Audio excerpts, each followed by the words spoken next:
Hello my students, welcome to my 100% English channel. Today we will study about the third part of future perfect continuous tense. Future perfect continuous tense जिसके बारे में हम पिछले video में पढ़ चुके हैं, उसके आइडेंटिफिकेशन के बारे में जाना, अफर्मेटिव सेंटेंस पढ़ा, निगेटिव सेंटेंस पढ़े। आज हम लोग इंट्रोगेटिव सेंटेंस पढ़ेंगे। तो इंट्रोगेटिव सेंटेंस दो प्रकार के होते हैं, एक यस नो टाइप और दूसरा WH टाइप।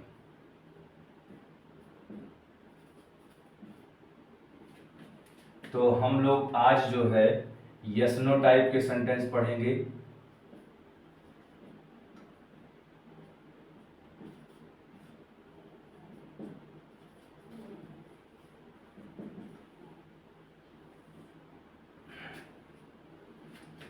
तो इसके बारे में हम कुछ जान लेते हैं।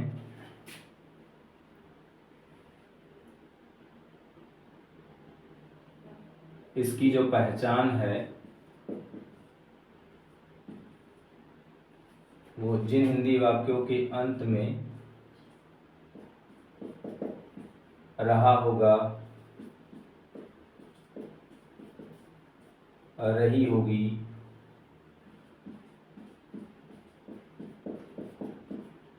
रहे होंगे प्लस टाइम दिया होता है, उन्हें हम फ्यूचर परफेक्ट कंटिन्यूअस टेंस कहते हैं। और इसमें एक बात ध्यान में रखिएगा, हिंदी वाक्य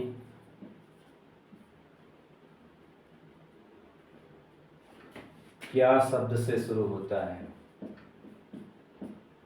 हिंदी वाक्य क्या शब्द से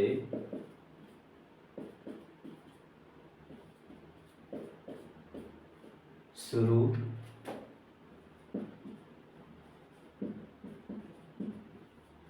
होता है।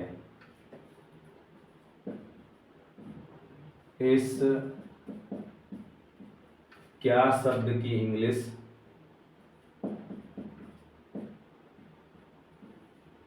क्या शब्द की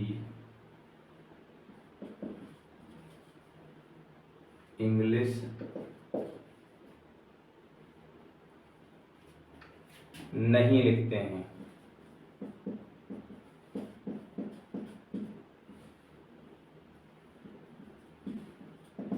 नहीं लिखते हैं,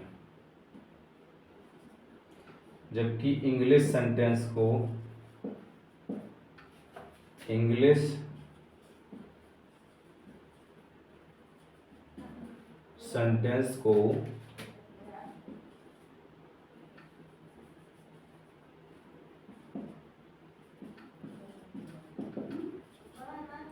हेल्पिंग वर्ब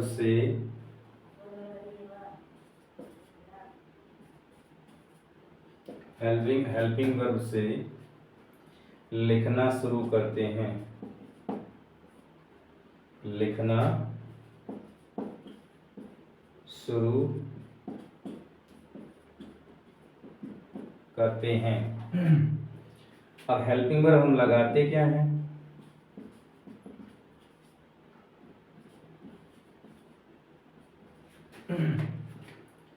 तो will have been,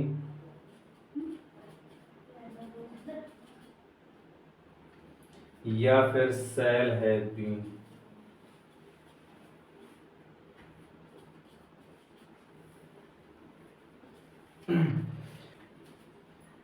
आई और वी के साथ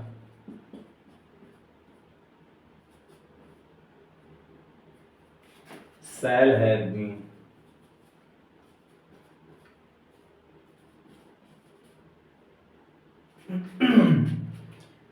अदर सब्जेक्ट के साथ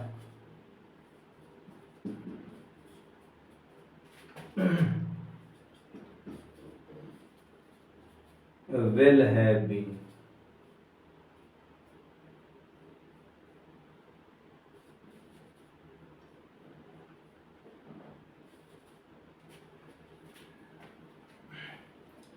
साथ में वर्ब की फर्स्ट फॉर्म में आईएनजी का प्रयोग होता है।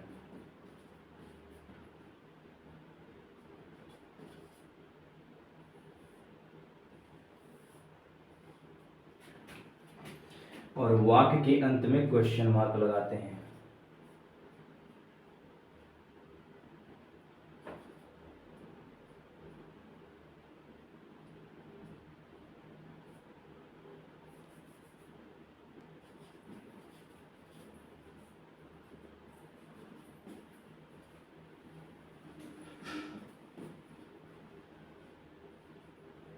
वाक्य के अंत में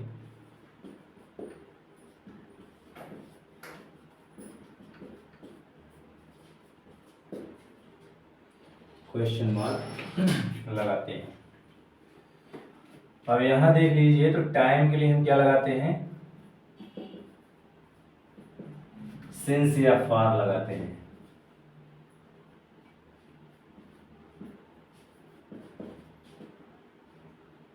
टाइम दो प्रकार के होते हैं।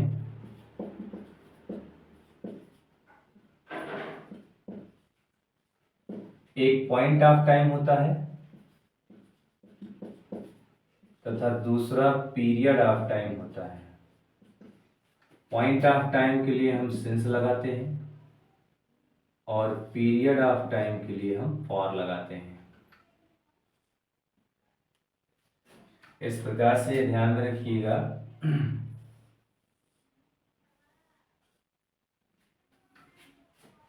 अब यहां हम स्ट्रक्चर देख लेते हैं इसका।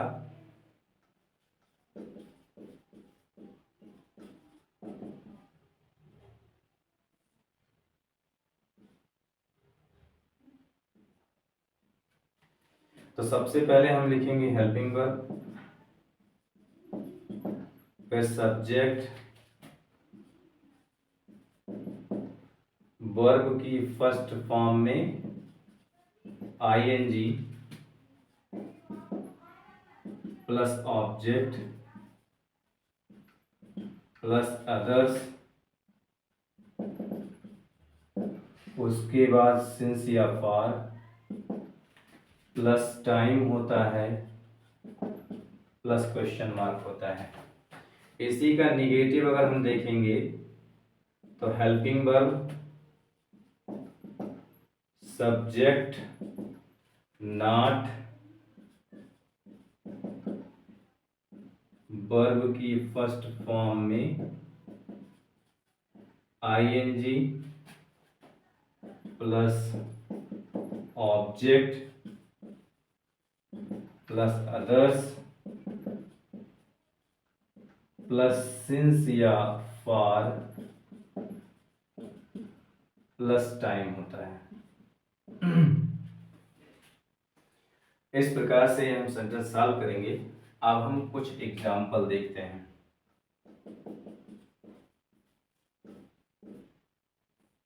क्या वह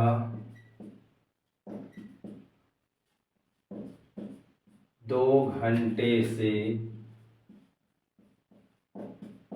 सो रहा होगा? तो जिन हिंदी वाक्यों के अंत में रहा होगा, रही होगी, रहे होंगे प्लस टाइम दिया होता है उन्हें फ्यूचर परफेक्ट कंटीन्यूअस टेंस कहते हैं। और इसमें ये क्या शब्द से शुरू हुआ है। और जब भी सेंटेंस क्या शब्द से शुरू होता है, हिंदी वाक्य क्या शब्द से शुरू होता है, तो इस क्या शब्द की इंग्लिश नहीं लिखते हैं। यानी कहने का मतलब इस क्या शब्द की इंग्लिश नहीं लिखेंगे, बल्कि हम क्या करेंगे, हम इंग्लिश सेंटेंस को जो है हेल्पिंग वर्ब से लिखना शुरू करते हैं। यानी हम सबसे पहले क्या लिखेंगे, हेल्पिंग वर्ब लिखेंगे। और हेल्पिंग वर्ब हमारे पास क्या है, विल हैव बीन और शैल हैव बीन है। आई और बी के साथ shall have been, other subject के साथ विल हैव बीन। तो भाई देखिए, हेल्पिंग वर्ब जो है वो सब्जेक्ट पर डिपेंड करता है। सब्जेक्ट मींस करता करता मतलब कार्य करने वाला। कार्य करने वाला कौन है, वह। और वह की इंग्लिश होती है ही। और ही जो है वो अदर सब्जेक्ट में है। और अदर सब्जेक्ट के साथ हम क्या लगाते हैं, विल हैव बीन। तो हम यहाँ लिखेंगे विल, पहले हेल्पिंग वर्ब लिखेंगे। अब ध्यान रहे कि हेल्पिंग वर्ब लिखते समय भले ही हम हेल्पिंग वर्ब लिखे हैं फिर उसके बाद सब्जेक्ट लिखे हैं, हमारे पास helping verb will have been, shall have been है। तो यहाँ पर हम विल हैव बीन लगाएंगे, लेकिन पूरा का पूरा विल हैव बीन लगा करके उसके बाद सब्जेक्ट नहीं लिखेंगे, बल्कि हम क्या करेंगे, विल लिखेंगे। उसके बाद फिर हम जो है क्या करेंगे, विल लिखने के पश्चात हम हैव नहीं लिखेंगे, बल्कि जो है हम क्या लिखेंगे, सब्जेक्ट लिखेंगे। यानी विल, उसके बाद सब्जेक्ट, फिर उसके बाद हैव, फिर उसके बाद been. Will, subject, have, been. और जब हम निगेटिव बनाएंगे तो will, subject, not, have, been. इस प्रकार से यह हम जो है क्या करेंगे, ये सेंटेंस हम सॉल्व करेंगे। यह बात आप जो है क्या करिएगा, ध्यान में रखिएगा कि हमको जो है सेंटेंस कैसे सॉल्व करना है। भले ही यहाँ पर जो है हेल्पिंग वर्ब दिया गया है, और हेल्पिंग वर्ब हमारे पास क्या है, विल हैव बीन और शैल हैव बीन। यहाँ ध्यान में रखिए, विल और शैल मॉडल एक्सिलरी वर्ब है, और मॉडल एक्सिलरी वर्ब जो होता है, कोई भी एक्सिलरी वर्ब हो, चाहे मॉडल एक्सिलरी वर्ब हो चाहे एक्सिलरी वर्ब हो, वही सब्जेक्ट के पहले जाता है। और जितने भी आपके हैं मॉडल एक्सिलरी वर्ब को छोड़ करके हैव बीन जो है वो सब्जेक्ट के बाद ही रहेगा। और जब हम निगेटिव बनाएंगे तो ऐसी स्थिति में केवल विल आगे जाएगा, विल या शैल आगे जाएगा, क्योंकि वो मॉडल एक्सिलरी वर्ब है। मॉडल एक्सिलरी वर्ब या एक्सिलरी वर्ब वो सब्जेक्ट के पहले जाते हैं जब वो इंट्रोगेटिव सेंटेंस होते हैं। तो इंट्रोगेटिव सेंटेंस में हेल्पिंग वर्ब जो होता है, यानी जो एक्सिलरी वर्ब होता है, विल और शैल जो कि मॉडल एक्सिलरी वर्ब है, वह जो है सब्जेक्ट के पहले जाएगा और उसके बाद फिर हैव बीन लिखा जाएगा। यदि निगेटिव सेंटेंस है सब्जेक्ट के बाद नॉट लिख करके तब हैव बीन लिखेंगे हम। तो यहां ध्यान में रहे, विल लिखा है, फिर हम सब्जेक्ट लिखेंगे ही, फिर उसके बाद हम लिखेंगे क्या, हैव बीन, हैव बीन। उसके बाद वर्ब की फर्स्ट फॉर्म में आईएनजी का प्रयोग करेंगे। तो सोना, स्लीप, उसमें हम आईएनजी लगा देंगे, स्लीपिंग। और उसके बाद फिर जो है ऑब्जेक्ट तो है नहीं, अदर्स है नहीं, तो समय के लिए हम सिंस फॉर लगाते हैं। समय हमारे पास 2 घंटा है, और घंटा जो होता है वो पीरियड ऑफ टाइम होता है, पीरियड ऑफ टाइम के साथ हम फॉर लगाते हैं। तो यहाँ हम लिखेंगे फॉर, और उसके बाद 2 घंटा क्या हो जाएगा, 2 आवर्स। लास्ट में question mark. Will he have been sleeping for 2 hours. एक सेंटेंस हम और देखते हैं, क्या हम उसका इंतजार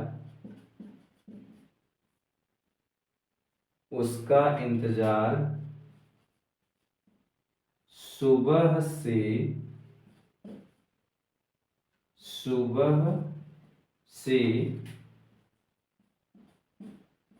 करते रहेंगे।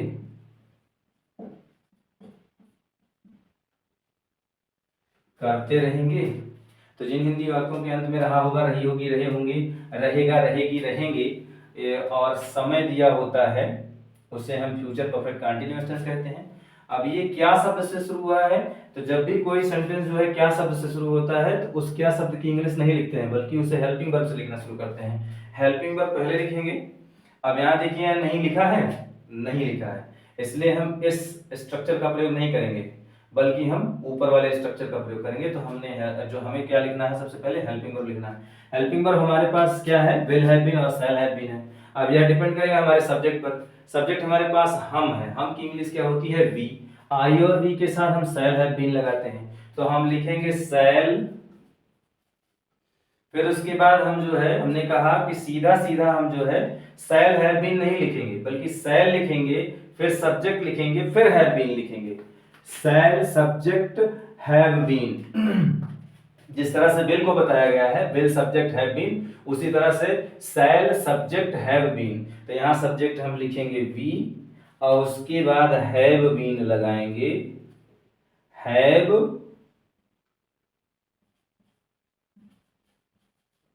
बीन। और उसके बाद जो है वर्ब की फर्स्ट फॉर्म में आईएनजी। इंतजार करना जो होता है वो वेट होता है, उसमें हम आईएनजी लगाएंगे, वेटिंग। और फिर ऑब्जेक्ट जो है किसका इंतजार कर रहे थे, तो उसका, तो वेटिंग हिम। और उसके बाद फिर जो है सिंस या फॉर लगाएंगे, या डिपेंड करेगा हमारे टाइम पर। टाइम हमारे पास सुबह है, सुबह जो है वो पॉइंट ऑफ टाइम है, पॉइंट ऑफ टाइम के साथ हम क्या लगाते हैं, सिंस लगाते हैं। तो यहां हम लगाएंगे सिंस, सिंस लगाएंगे। और उसके बाद फिर हम क्या लिखेंगे, टाइम लिखेंगे, सुबह, मॉर्निंग। लास्ट में question mark. Shall we have been waiting him since morning? अब हम एक सेंटेंस और देख लेते हैं। क्या तुम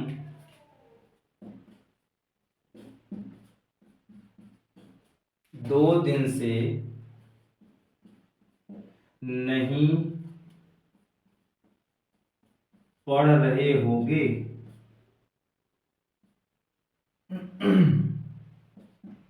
हिंदी वाक्यों के अंत में रहा होगा, रही होगी, रहे होंगे प्लस टाइम लिया होता है, उन्हें फ्यूचर परफेक्ट कंटीन्यूअस टेंस कहते हैं। और इसमें क्या शब्द से शुरू हुआ है, इस क्या शब्द की इंग्लिश हम नहीं लिखते हैं। जब भी हिंदी वाक्य क्या शब्द से शुरू होता है तो उस क्या शब्द की इंग्लिश नहीं लिखते हैं। इंग्लिश सेंटेंस को हम हेल्पिंग वर्ब से लिखना शुरू करते हैं। तो यहाँ हेल्पिंग वर्ब हम सबसे पहले लिखेंगे। अब इसमें देखिए नहीं शब्द आया है, इसलिए हम जो है ये निगेटिव वाला स्ट्रक्चर, जो दूसरा स्ट्रक्चर है उसका प्रयोग करेंगे। तो इसमें जो है हेल्पिंग वर्ब सबसे पहले कहा है। हेल्पिंग वर्ब हमारे पास विल हैव बीन और शैल हैव बीन है। आई और बी के साथ shall have been, other subject के साथ विल हैव बीन। यहाँ हमारे पास सब्जेक्ट तुम है, तुम की इंग्लिश होती है यू, और यू अदर सब्जेक्ट में है, इसलिए उसके साथ विल हैव बीन लगेगा। तो यहां हम लिखेंगे विल, और आपको ध्यान रहे कि विल लिखने के पश्चात हम जो है क्या लिखेंगे, सब्जेक्ट लिखेंगे। तो हम यहाँ यू लिख दिए, विल यू, और उसके बाद नहीं शब्द आया है तो विल सब्जेक्ट, उसके बाद नॉट। भले ही यहाँ पर हेल्पिंग वर्ब सीधे सीधे दिया गया है, पूरा का पूरा हेल्पिंग वर्ब लिख करके उसके बाद सब्जेक्ट नहीं लिखेंगे, बल्कि हम विल लिखेंगे, फिर सब्जेक्ट लिखेंगे, फिर नॉट लिखेंगे, उसके बाद हैव बीन लगाएंगे, फिर वर्ब की फर्स्ट फॉर्म में आईएनजी लिखेंगे। तो will you not have been, उसके बाद वर्ब की फर्स्ट फॉर्म में आईएनजी। पढ़ना जो है वो रीड होता है, उसमें हम आईएनजी लगा देंगे, रीडिंग। और उसके बाद फिर जो है कब से, दो दिन से, दो दिन, दिन जो है वो पीरियड ऑफ टाइम है, पीरियड ऑफ टाइम के लिए हम फॉर लगाते हैं, तो यहाँ हम लगा देंगे फॉर। और उसके बाद फिर जो है दो दिन क्या हो जाएगा, 2 डेज।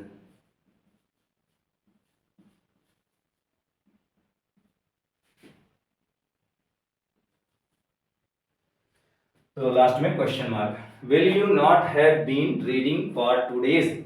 एक सेंटेंस हम और देख लेते हैं। क्या वह 4 बजे से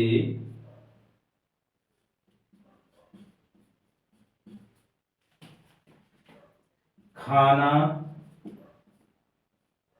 नहीं बना रही होगी?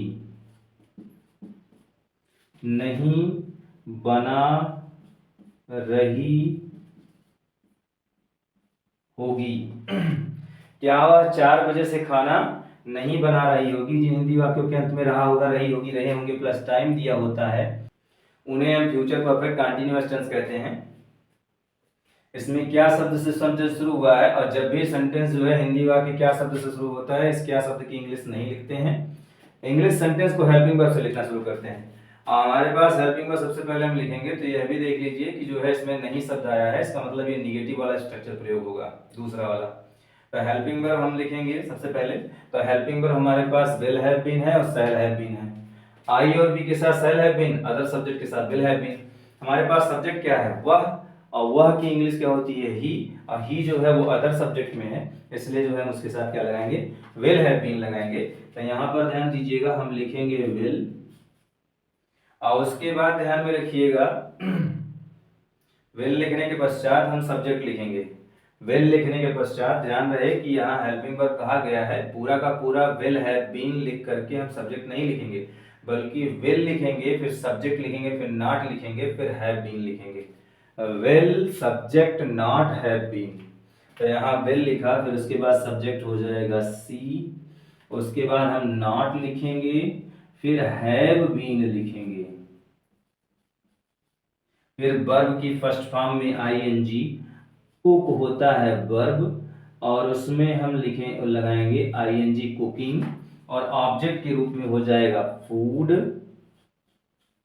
और उसके बाद फिर जो है 4 बजे से जो है क्या है वो टाइम है, और टाइम के लिए हम सेंस या फार लगाते हैं, हमारे पास 4 बजे है, 4 बजे पॉइंट ऑफ टाइम है, पॉइंट ऑफ टाइम के लिए हम सेंस लगाते हैं, तो यहाँ हम लगाएंगे क्या, सेंस, और उसके बाद 4 बजे जो है क्या हो जाएगा 4 o'clock, 4 o'clock, लास्ट में क्वेश्चन मार्क।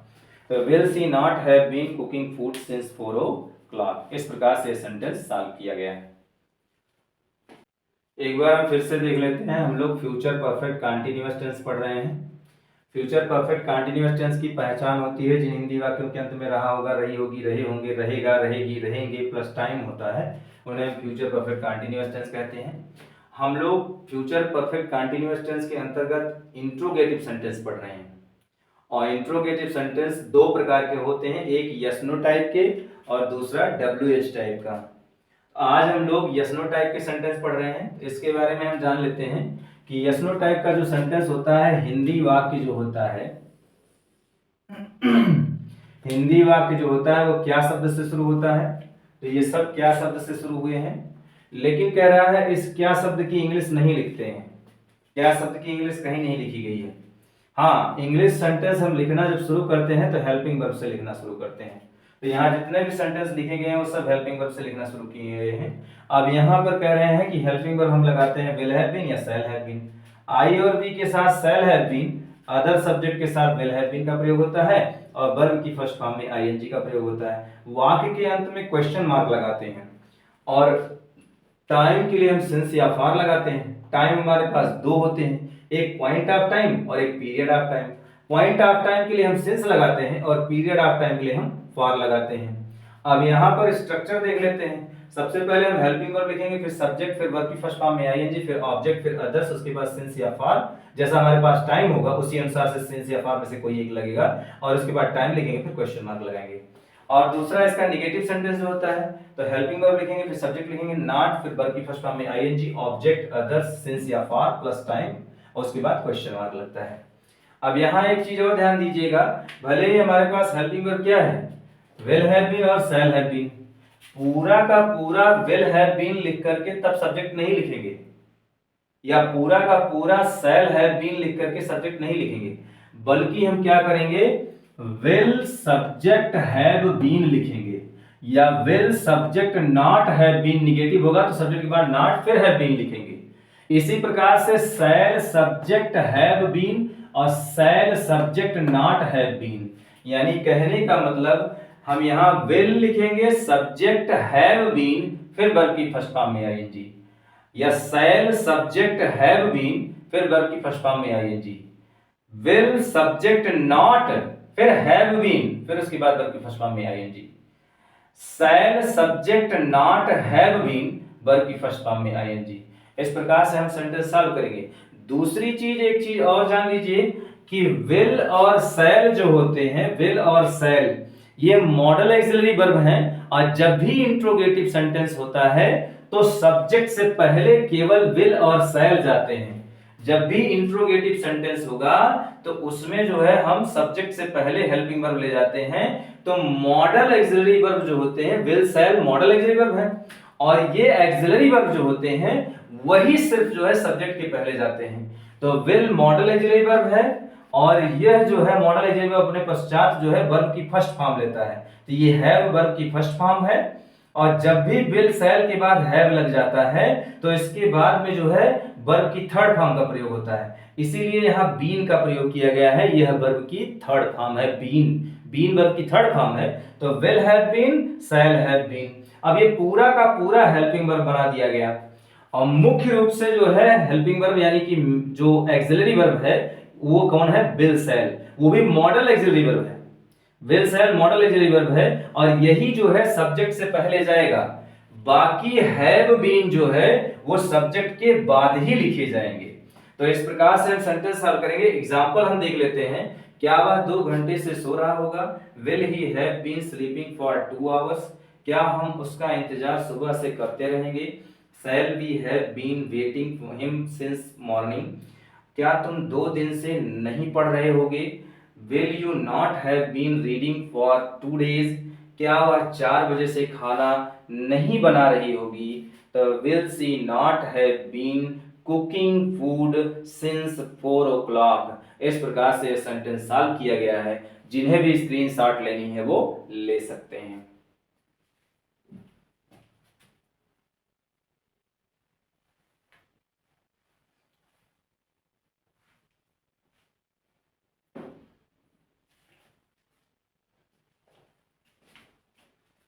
आज के लिए बस इतना ही। हमारी वीडियो कैसी लगी कमेंट करके बताइएगा।